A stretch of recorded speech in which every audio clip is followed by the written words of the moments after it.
नमस्कार। आप सभी का स्वागत है राजस्थान में। और हम बात करेंगे जयपुर की। नहीं भैया, हम बात करेंगे उदयपुर की, क्योंकि जयपुर की हम बात कर चुके हैं जो कि पिंक सिटी है। अब हम बात करेंगे सिटी ऑफ लेक की, झीलों के शहर की। हम जयपुर की बात कर चुके हैं और अगर आप देखना चाहते हैं तो MA 4th सेमेस्टर की प्लेलिस्ट में जाकर देख सकते हैं। अब हम देख रहे हैं उदयपुर की, जिसे झीलों का शहर कहा जाता है। हम यहाँ पर इसके ऐतिहासिक पृष्ठभूमि की बात करेंगे और थोड़े बहुत इसके पर्यटन स्थलों की बात करेंगे। इसके अलावा आपको बहुत ही इम्पोर्टेंट और बहुत ही ध्यान से उदयपुर के प्रमुख पर्यटन स्थलों के बारे में पढ़ना है। कुछ ऐसे पर्यटन स्थल जो कि ऐतिहासिक महत्व रखते हैं, कोई किला हो, कोई महल हो, कोई झील हो, इनके बारे में आपको इतना याद रखना है कि वो कब बनी थी, किसने बनाया था और वो कहाँ स्थित है। अगर यह पूछा जाए कि उदयपुर के 2 नंबर में पूछ लिया जाए कि उदयपुर का ऐतिहासिक पृष्ठभूमि और इसके पर्यटन स्थलों के बारे में बताइए, तो यहाँ पर से आप ऐतिहासिक पृष्ठभूमि आज सीख कर जा रहे हैं। आपको पर्यटन स्थलों के बारे में जानकारी रखनी है ताकि आप पर्यटन स्थलों को भी लिख पाएँ। तो आइए देखते हैं उदयपुर को और समझने का प्रयास करते हैं। चित्तौड़गढ़ के पश्चिम में स्थित उदयपुर एक ऐतिहासिक नगर है। इसके पास स्थित एक कस्बे आहट से 4000 वर्ष प्राचीन सभ्यता का पता चलता है। उदयपुर के निर्माता राजस्थान के प्रसिद्ध गुहिलोत या गहलोत या गुहिल वंश के सिसोदिया राजपूत थे। सिसोदिया वंश का संस्थापक बप्पा रावल था। उदयपुर की स्थापना राणा उदय सिंह ने की, इसलिए इसका नाम उदयपुर पड़ गया। राणा उदय सिंह इतिहास प्रसिद्ध मेवाड़ के राणा सांगा के पुत्र थे, जिन्होंने खानवा के युद्ध में बाबर से टक्कर ली थी। बाद में उदय सिंह ने बनबीर पर आक्रमण करके चित्तौड़ का शासन अपने हाथ में ले लिया था। 1568 ईस्वी में जब अकबर ने चित्तौड़ पर चढ़ाई की तो जो उदय सिंह चित्तौड़ छोड़कर अरवली पर्वतमाला में चले गए और रक्षा के लिए अपने नाम पर वही उदयपुर नामक नवीन नगर बसाया, उसे अपनी राजधानी बनाई।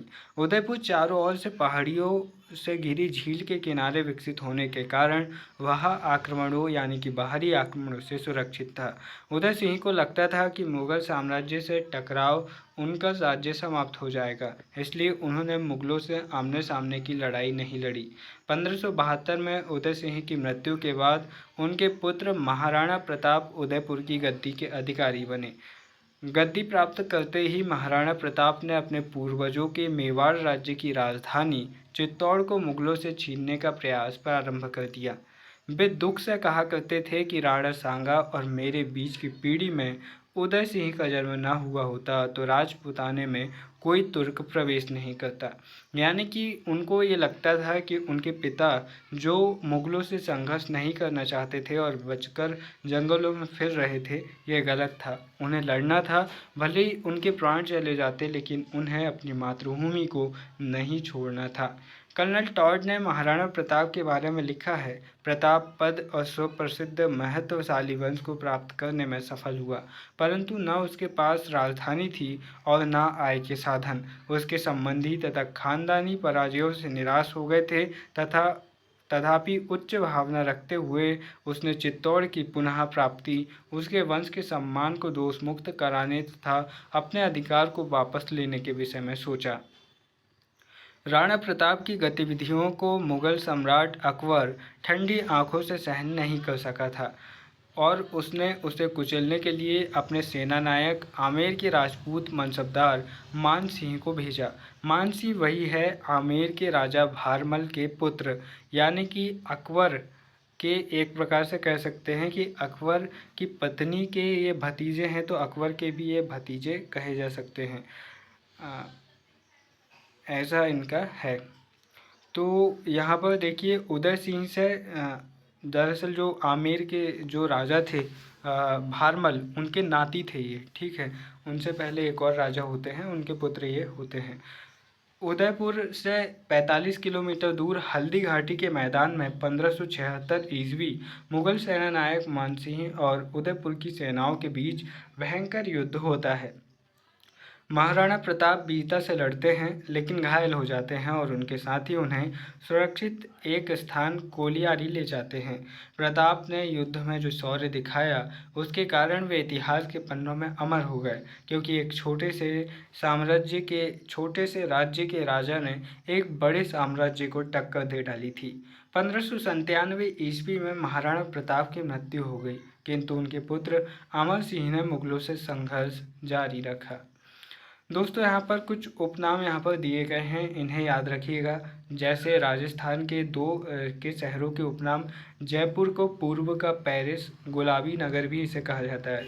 यानी कि जो अंग्रेज है या यूरोपियंस हैं वो हमारे पश्चिम में स्थित है, एशिया के पश्चिम में स्थित है यूरोप, तो उन लोगों ने हमें यानी कि पूर्व के लोगों के लिए पूर्व का पेरिस किसे कहा है तो जयपुर को कहा है। साथ ही पिंक सिटी किसे कहा जाता है तो जयपुर को कहा जाता है। चित्तौड़गढ़ को राजस्थान का गौरव कहा जाता है। उदयपुर को राजस्थान का कश्मीर या फिर झीलों का नगर कहा जाता है। अजमेर को राजस्थान का हृदय कहा जाता है और माउंट आबू को राजस्थान का शिमला और डीग को राजमहलों की नगरी कहा जाता है।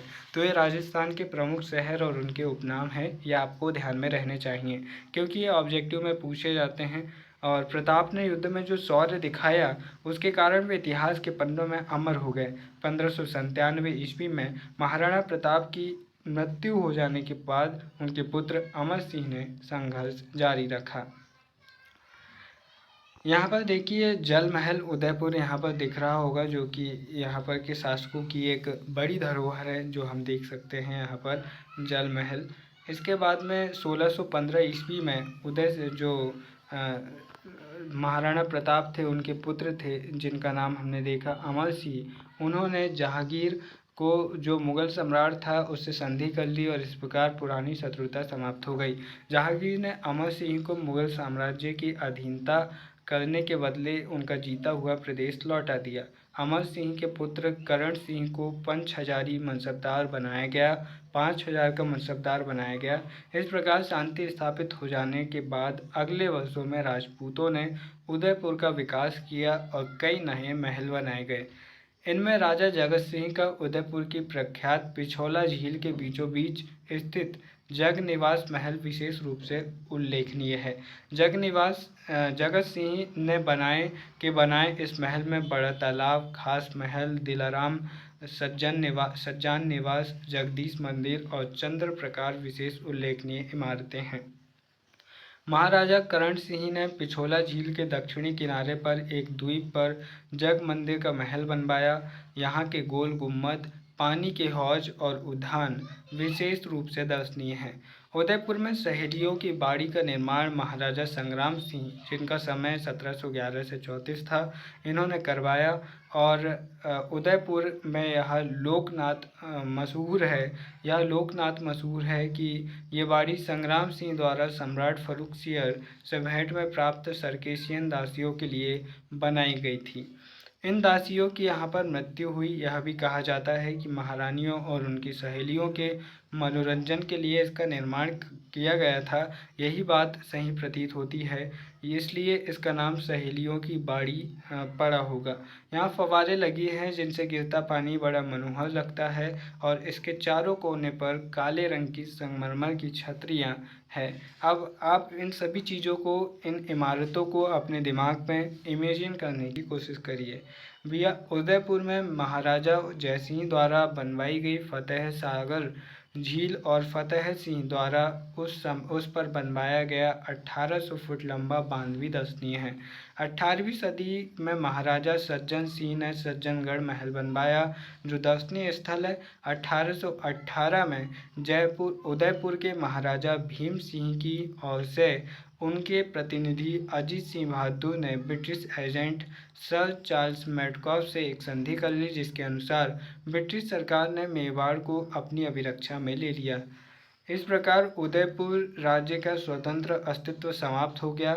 उदयपुर राजस्थान के अन्य मध्यकालीन नगरों से ज़्यादा अलग नहीं है, फिर भी इसमें ऐसा कुछ है कि यह भारत का वेनिस कहलाता है, यानी कि उदयपुर को भारत का वेनिस भी कहते हैं, ये इसका उपनाम भी है। सफ़ेद संगमरमर से बने अपने जैसे महलों और प्राकृतिक सौंदर्य के कारण यहाँ आज देसी और विदेशी पर्यटकों को आकर्षित कर रहा है। तो हमने समझने का प्रयास किया उदयपुर, उसकी ऐतिहासिक पृष्ठभूमि और उदयपुर के प्रमुख ऐतिहासिक स्थलों के बारे में आपने समझा। मुझे उम्मीद है वीडियो आपको पसंद आया होगा। अपनी तैयारी को बेहतर से बेहतर मजबूत करिए। इन वीडियोस के ज़रिए नोट्स बनाइए, इम्पॉर्टेंट पॉइंट्स निकालिए, उन पॉइंट्स को याद कीजिए और उन्हें अच्छे से ब्लैक पेन में हाईलाइट करके आना, ताकि आपका उत्तर बहुत अच्छे से बहुत अच्छा दिख सके और आपको पूरे में से पूरे नंबर मिले। दोस्तों, आप सभी को all the best, best of luck आपके एग्ज़ाम के लिए। वीडियो के अंत में बस इतना ही कहना चाहूँगा। बल्थासार ग्रशियन कहते हैं, दोस्ती जीवन में सुख को बढ़ाती है और दुख को घटा देती है। हमारी ज़िंदगी में एक अच्छा दोस्त होना बहुत ज़रूरी है, क्योंकि बल्थासार ग्रशियन अपनी अगली बात में कहते हैं, जीवन में एक अच्छा सच्चा दोस्त मिलना पूंजी है और उसका बने रहना आशीर्वाद है।